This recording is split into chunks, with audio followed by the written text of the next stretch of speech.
Hello மக்களே, Siva oily செம்ம இன்ட்ரெஸ்டிங்காக போயிட்டுருக்கு. நம்ம கபிலனுக்கு ஆப்பு வைக்கிற மாதிரி ஆயிலியும் சரியான மாஸ்டர் பிளான் ஒன்று போட்டுட்டாங்கன்னே சொல்லலாம். நம்ம ஆயிலியும் சரி அவங்க தான் மேரேஜ் பண்ணிட்டு வந்துட்டாங்கல்ல, சரி அவங்கள மன்னிச்சிடுங்க எப்படியாவது அப்படின்னு சொல்லிட்டு உங்கள் வீட்டுக்கு பையனுக்கு எங்கள் வீட்டில் உள்ள பொன்னிக்கு என்கேஜ்மெண்ட் நடத்தலாமா அப்படிங்கிற ஒரு ஐடியாவை கொடுக்குறாங்க. அகில் அண்ட் ஈஸ்வரி இது ஒரு நல்ல ஐடியாவே இருக்குது. எனக்கு இந்திராணி குடும்பத்தை பற்றி நல்லாவே தெரியும், அதனால் தைரியமாக இந்த பொண்ணை எடுத்துக்கலான்னு சொல்லிட்டு நம்ம செல்வனாகியும் அகிலாண்டேஸ்வரியும் தட்டை மாற்றிக்கிறாங்க. பொன்னிக்கும் அந்த பையனுக்கும் என்கேஜ்மெண்ட் நடக்குது. இதை பார்த்து நம்ம சிவாவும் அயலிக்கிட்ட நீ சரியான மாஸ்டர் பிளானை போட்டு கபிலனுக்கு ஆப்பு வச்சுட்டேன்னு சொல்ல ஆரம்பிக்கிறாங்க. ஒரு கட்டத்தில் இதை பார்த்துட்டு இருந்த ரித்திகாவுக்கு பயங்கரமாக அதிர்ச்சி ஆகுது. அதே சமயத்தில் நம்ம கபிலன் கிட்ட வர்மா சரியா வெளுத்து வாங்க போகிறாங்கன்னே சொல்லலாம். வீடியோக்குள்ள போகிறக்கு முன்னாடி நம்ம சேனலுக்கு சப்ஸ்கிரைப் பண்ணுங்க, அப்படியே பக்கத்தில் இருக்க பெல் ஐக்கனை கிளிக் பண்ணிடுங்க. அப்போ தான் நான் போடுற வீடியோவில் உங்களுக்கு நோட்டிஃபிகேஷன் வரும். நம்ம அகிலாண்டேஸ்வரி வீட்டு ஃபங்க்ஷனில் அந்த பொண்ணுக்கு என்கேஜ்மெண்ட்டில் கொஞ்சம் கூட விருப்பம் இல்லாமல் இருந்திருக்கு. அவங்க ஏற்கனவே லவ் பண்ணவங்கள மேரேஜ் பண்ணிட்டு அந்த இடத்துல இருந்து நிற்கிறாங்க.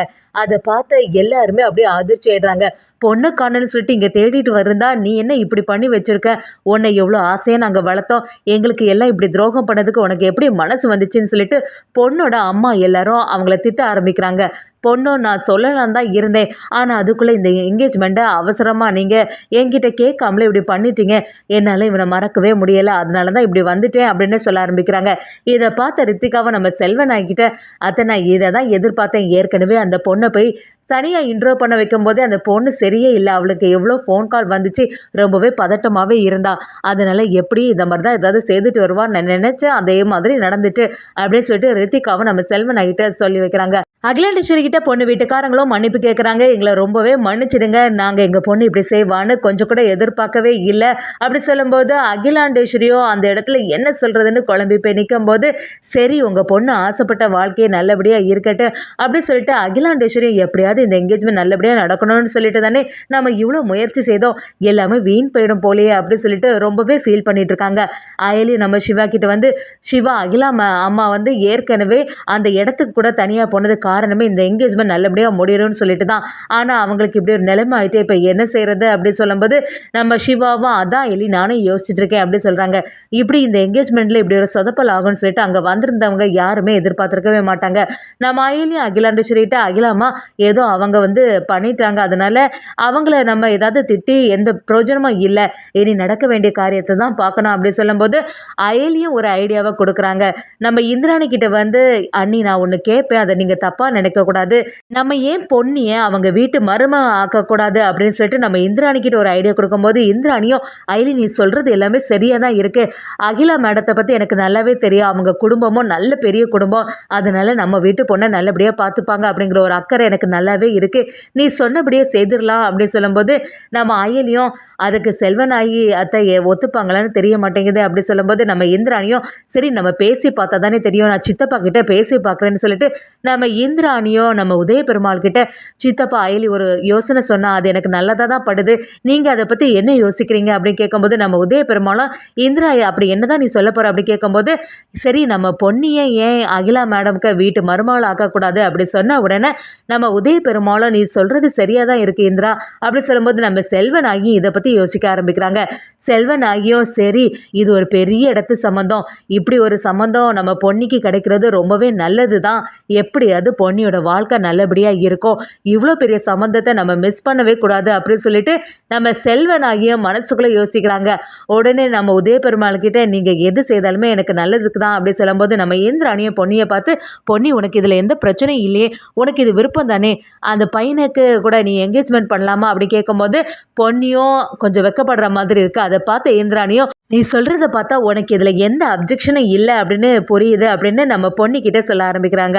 அதே சமயத்தில் நம்ம இந்திராணியும் அயலி உதவியோட அகிலாண்டேஸ்வரி கிட்ட எனக்கு உங்கள் மேலே நம்பிக்கை இருக்குது, உங்கள் குடும்பத்தை பற்றி எனக்கு நல்லாவே தெரியும், அதனால் எங்கள் வீட்டு பொண்ணை உங்கள் வீட்டில் உள்ள பையனுக்கு என்கேஜ்மெண்ட் கொடுக்கறதில்ல எனக்கு ரொம்பவே சந்தோஷம்னு சொல்ல ஆரம்பிக்கிறாங்க.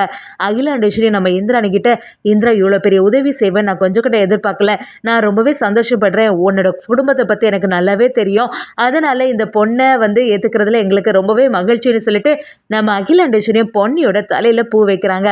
பொன்னிக்கும் அந்த பையனுக்கும் சிறப்பாட்டு எங்கேஜ்மெண்ட் நடக்கிறதுக்கு எல்லாமே தயாராகிட்டு ஆகிட்டுருக்கு. நம்ம அகிலாண்டேஸ்வரி அயலிக்கிட்ட வந்து அயலி கரெக்டான சமயத்தில் நீ நல்ல ஐடியா கொடுத்த, நல்ல வேளை இந்த எங்கேஜ்மெண்ட் வந்து தடுத்து நிறுத்தப்படும், இந்த பையனுக்கு அப்புறமா எப்படி பொண்ணு கிடைக்கும் அப்படின்னு சொல்லிட்டு யோசனையிலே இருந்தேன். நான் நினச்ச மாதிரி எங்கேஜ்மெண்ட் நல்லபடியாக நடக்க போகுது, இது எல்லாத்துக்குமே காரணம் நீ தான் அயலி அப்படின்னு சொல்லிட்டு நம்ம அகிலாண்டேஸ்வரி அயலிக்கிட்ட சொல்லும்போது அயலியும் என்னம்மா எனக்கெல்லாம் நன்றி சொல்லிட்டு எப்படி எது உங்கள் குடும்பத்தில் எல்லாரும் நல்லபடியாக இருக்கணும், அதுக்கு தான் இந்த ஒரு ஐடியாவை சொன்னேன் அப்படின்னு சொல்லி சமாளிக்கிறாங்க. அதே சமயத்தில் நம்ம செல்வனாகி உதய பெருமாளுக்கு ஒரு பக்கமாக சந்தோஷமாக இருக்குது. நம்ம செல்வனாகியும் கபிலங்கிட்ட வந்து கபிலா நீ தான் எல்லாம் பொறுப்பாக பார்த்துக்கணும், வா கபிலா அப்படின்னு சொல்லிட்டு கபிலனுக்கு முன்னுரிமை கொடுக்குறாங்க. கபிலனும் நம்ம ஒரு பிளான் போட்டால் எல்லாம் இங்கே தலைகீழாக நடக்குது, இனி இந்த வர்மா கிட்டே நம்ம என்ன போய் பதில் சொல்ல முடியும், இந்த அகிலாண்டேஸ்வரி கூட நம்ம சம்மந்தம் வைக்க போகிறோமே, இப்போ என்ன செய்கிறது, அதில் வேற பொன்னி மாட்டிட்டாலே அப்படின்னு நம்ம வர்மா பயங்கரமாக டென்ஷனில் இருக்காங்க. அதே சமயத்தில் ரித்திகா இன்னொரு சைடு அயலிக்கு தான் ஒரு பெரிய பெருமை கிடைக்குது, நம்ம எந்த இடத்துக்கு போனாலுமே நம்மளை எல்லாருமே மதிக்கிறதே கிடையாது, இப்போ என்ன செய்யறது, இந்த அயலி கொடுத்த பிளான்னால இந்த பொன்னியோட வாழ்க்கை வேற நல்லபடியாக இருக்க போது, அத்தையும் நம்மளை இப்போ மதிக்கிறதே கிடையாது அப்படின்னு சொல்லிட்டு ரித்திகாவும் பயங்கரமாக டென்ஷனில் இருக்காங்க. அப்படி இருக்கும்போது கரெக்டாக நம்ம செல்வனாகியும் அகிலாண்டேஸ்வரியும் தட்டை மாத்துறாங்க. அந்த சுப நிகழ்ச்சி நல்லபடியாக முடியுதுன்னே சொல்லலாம். அதே சமயத்தில் நம்ம சிவாவும் அயலிக்கிட்ட வந்து அயலி ஒரு சூப்பரான பிளான் போட்டு வச்சுட்ட பார்த்தியா, கரெக்டாக நீ இந்த 2 குடும்பத்தையும் ஒன்று சேர்த்து வச்சுட்ட, எல்லாருமே எவ்வளோ சந்தோஷமாக இருக்காங்க பார்த்தியா, கபிலனோட ஃபேஸை பாரு, கொஞ்சம் கூட ரியாக்ஷன் சரியே இல்லை, எப்படி தான் இதை சமாளிக்க போகிறான்னு தெரிய மாட்டேங்குது அப்படின்னு சொல்லிட்டு நம்ம சிவாவும் நம்ம அயலிக்கிட்ட சொல்லும்போது அயலியும் உங்களுக்கு எப்போவுமே உங்கள் தம்பிக்கு மேலே ரொம்ப அக்கறை தான்னு சொல்ல ஆரம்பிக்கிறாங்க. அதே சமயத்தில் வர்மாவும் என்னடா இன்னும் ஒரு பதிலையும் காணலை, இந்த கபிலன்கிட்ட ஒரு வேலையை ஒப்படைச்சிட்டா கரெக்டாக சேவானோ என்னவோ, இந்த கபிலன்கிட்டேருந்து ஒரு ஃபோன் காலும் வரலை, அகிலாண்டேஸ்வரியோட கதையை இந்நேரத்துக்கு முடிச்சிருக்கணும், இவ்வளோ நேரம் ஆகிய எதுவுமே பதில் வராத உடனே நமக்கு பயங்கரமாக டென்ஷனாக இருக்குது. சரி என்னதான் நடந்துன்னு சொல்லிட்டு அவனுக்கு கால் பண்ணி கேட்கலான்னு சொன்னால் நம்ம வர்மா காலை நம்ம கபிலன் எடுத்த மாதிரி இல்லை, என்ன இதுக்கு இந்த கபிலன் இதுக்கு ஃபோன் எடுக்காமல் இருக்கான், இவங்கிட்ட போய் இந்த பொறுப்பை ஒப்படைச்சதுக்கு பெரிய தப்பாக போச்சு அப்படின்னு சொல்லிட்டு சத்தம் போட ஆரம்பிக்கிறாங்க. சரின்னு சொல்லி ஒரு கட்டத்தில் கபிலன் ஃபோன் எடுக்கும்போது வர்மாவும் பயங்கரமாக கோவப்பட ஆரம்பிக்கிறாங்க. என்ன கபிலா என்னாச்சு, அகிலாண்டேஸ்வரி போட்டு தள்ளிட்டியா என்ன, இவ்வளோ நேரம் ஆகுது, உனக்கு இவ்வளோ நேரம் போதாதா அப்படின்னு சொல்லிட்டு சத்தம் போடும்போது நம்ம கபிலனும் எப்படியாவது அகிலாண்டேஸ்வரியை போட்டு தள்ளலாம்னு சொல்லிட்டு தான் தனியாக கூட்டிகிட்டு வந்தேன், ஆனால் கடைசி நேரத்தில் எல்லாமே சொதப்பிட்டு அப்படி சொல்லும்போது வர்மாவும் கபிலா என்னை பற்றி உனக்கு நல்லாவே தெரியும், நான் ஏதாவது ஒரு இதில் இறங்கினேன்னா அதில் வந்து சக்ஸஸ் ஆகாமல் இருந்ததே இல்லை, நீ இப்படி பண்ணனால நான் உன்னை என்ன பண்ணுவேன்னு உனக்கு நல்லாவே தெரியல கபிலா, ஒழுங்கு மரியாதையாக காரியத்தை கச்சிதமாக முடிச்சுட்டு வான்னு சொல்லும்போது நம்ம கபிலனும் என்னோட குடும்பத்தில் உள்ளவங்க எல்லாருமே இங்கே இருக்காங்க, இந்த மாதிரி சுச்சுவேஷனில் நான் மட்டும் இப்படி போட்டு தள்ளணும்னு நினச்சேன்னா பெரிய பிரச்சனை ஆகிடும், என்னை கொஞ்ச நேரத்துக்கு நிம்மதியாக இருக்க விடு அப்படின்னு சொல்லிட்டு கபிலனும் நம்ம வர்மா கிட்ட சத்தமிட ஆரம்பிக்கிறாங்க. வர்மாவும் கபிலனை பார்த்து என்ன கபிலா என் மேலே இருந்த பயம்லாம் உனக்கு போயிட்டா, நான் இனி உன்னை சும்மா விட போகிறதில்ல அப்படின்னு சொல்லிட்டு வர்மாவும் நம்ம கபிலனுக்கு டார்ச்சர் பண்ண ஆரம்பிக்கிறாங்க. அதே சமயத்தில் நம்ம அயலியும் சிவாவும் சரி இனிமே கபிலனால எந்த பிரச்சனையும் வராதுன்னு நினைக்கிறோம் அப்படின்னு சொல்லிட்டு ஒரு சந்தோஷத்தில் இருக்காங்கன்னே சொல்லலாம். ஒரு கட்டத்தில் நம்ம அயலி செம மாஸ்டர் பிளான் பண்ணி கபிலனுக்கு சரியான ஒரு ஆப்பு வச்சுட்டாங்கன்னே சொல்லலாம்.